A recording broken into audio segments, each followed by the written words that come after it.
You'll see a lot of people complaining about cost of living, increase in prices of everything. And I mean, yeah, man, like I feel it. Yep, sure. It's real. It's legit, but there's nothing you can do about it. That's a lie. There is one thing you can do about it, and that is earn more money. Simple as that. Get a better job, study, put in some hard work, do something. There's also another thing you can do, reduce your expenses. Those are the two things that you have complete control over. I didn't do very well in school. I actually did year 12 and got like a 49. Like I didn't even get into uni. I couldn't even do an art degree. And now I make 200k a year. So I was kind of lost at the end of high school. Didn't really have any direction. I was just working at IGA.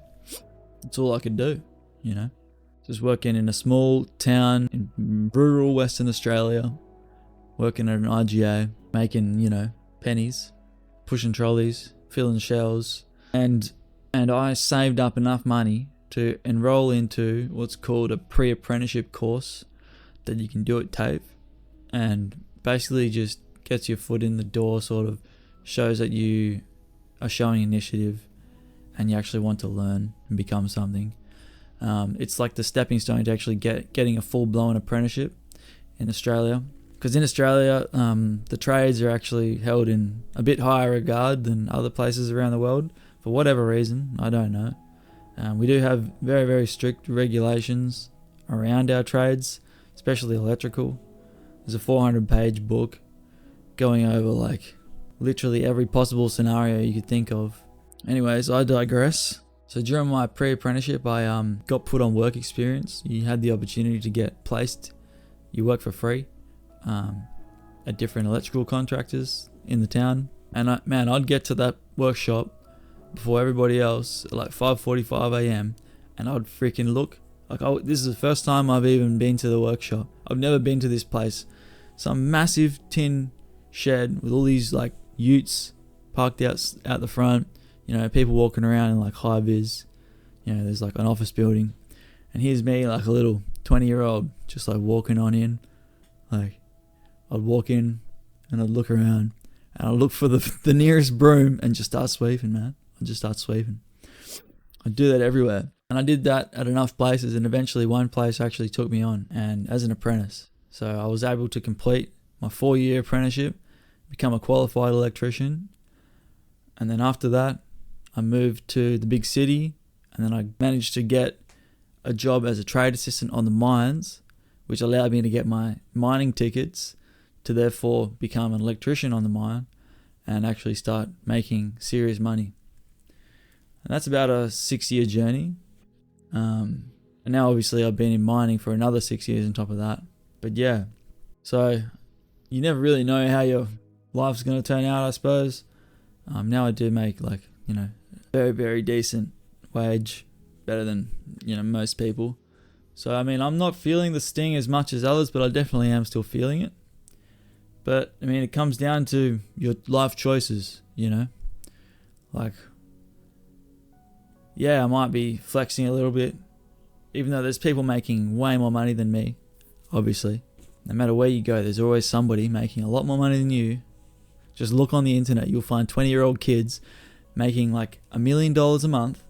But hey, it's the world we live in today, isn't it? I'm just a 30-year-old boomer. So yeah, I might be flexing and all this, but man, don't get it twisted. The apprenticeship, the 4-year apprenticeship, was some of the worst times of my life. Okay, there were some days where like, yeah, I wanted to end it, if you know what I mean. No, it wasn't. Yeah, no, it was bad. It was real bad. Like, God, where do I even begin? The bloke that I worked for was, one of the arseholes of the world. Okay, like, so he paid all us apprentices basically the award, which is like the minimum amount that you can pay an apprentice in Western Australia. And doesn't matter what, for whatever trade, just he paid us the bare bones minimum. So as a first year apprentice, I was on $7.40 an hour. And this is back in 2011, so 2011. My first year I was on $7.40 an hour. And they'd have us up at the crack of dawn, digging trenches by hand, getting all calluses and cut up, blistered hands, busting our freaking backs. Like I got a back problem now from it. You know, we'd be crawling through roof spaces, getting all fiberglass and shit all down our lungs, no safety or anything, breathing it all in, getting all fiberglass all through our hands, so it just scratches on everything, pulling our bodies across timbers to get into like the tiniest little spaces that you can get into. And this is like in 60 degrees freaking heat in Western Australian countryside, farmlands. So you can imagine like you're up in the roof, covered in insulation, sweating. It's probably the most covered in spider webs, spiders crawling over you. Like some of the most horrible scenarios you can imagine. Like that's where we have to put ourselves. And now I don't do that anymore because, you know, I'm in mining. I would never go back to that crap. But this is the sort of things that, you know, I had to do to get to where I am today.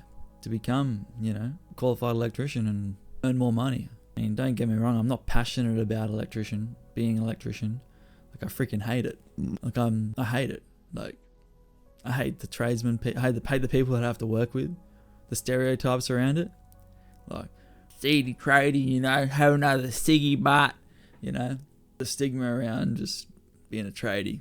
And like a lot of the people we work with, they're really stuck in their ways, and it's really like a closed door sort of industry. And like, you know, you'd have to fail first before you'll be shown how to actually do something properly. You have to fail a lot first, like in front of, you know, people. That's how you get taught in the industry. You know, it's just how it is. There's very stubborn sort of people that work in the industry. They all have the same sort of interests, you know, beer, footy, fishing, four-wheel drive, misses. Like that's it, you know. And, you know, most of them don't really aspire to be much more than that. They don't really think outside the box and like realize that there's a whole other world out there, things that you can actually achieve. But yeah, I mean, I digress again. So if you're feeling the cost of living, man, if you're a young kid, you know, just try and get, I mean, I haven't made it sound very good, have I? Don't do an apprenticeship. Don't become an electrician. Like, I mean, you know, you have to go through the shit first to get to, you know, the good stuff. Because, you know, now my job is so cruisy. Because I work in mining, my work uniform is completely clean by the end of the day. Like I hardly get dirty. I really just inspect stuff around the mines now. It's pretty much what I do. And I earn 10 times the amount I did as an apprentice. And I'm still just a regular employee, you know. I'm not a supervisor. I'm just boots on the ground. But just the line of work that I've managed to get myself in is, you know, paying really well. And it's clean. Very, very easy on the body. Most you have to do is flick some light switches. No, I'm just kidding. It's a bit more than that, but yeah. So yeah, man, if you don't know what you want to do, just do something, because it'll open up more opportunities as you move along. So just try and get an apprenticeship or try and get a traineeship somewhere. Look into maybe like the train industry. They offer traineeships as a shunter. You can go work for a train company. They pay pretty good, and especially if you get into mining or something, train drivers are on more than me. Okay, more than me. They're on a lot of money in the mines. Yeah, that's what I'd do, man. Honestly though, I'd probably do something regarding social media, because the amount of money you can make is exponential if you can figure out how to start online businesses and scale them from a young age. Man, you'd have a massive advantage. Yeah, I'd try and look at like starting some sort of side hustle regarding social media while you're working, whether it be like you know, running ads for companies or drop shipping, you know, all the e-commerce stuff, or even just building your own like personal brand, like around whatever it is you're into, like bodybuilding, fitness, gaming, which yeah, finance, you know, whatever it is, man. Whatever you're studying at uni, man, just start a YouTube channel around that and just share your experiences. I'd say that would be a pretty bloody good endeavor and pay off in the long run if you just keep at it.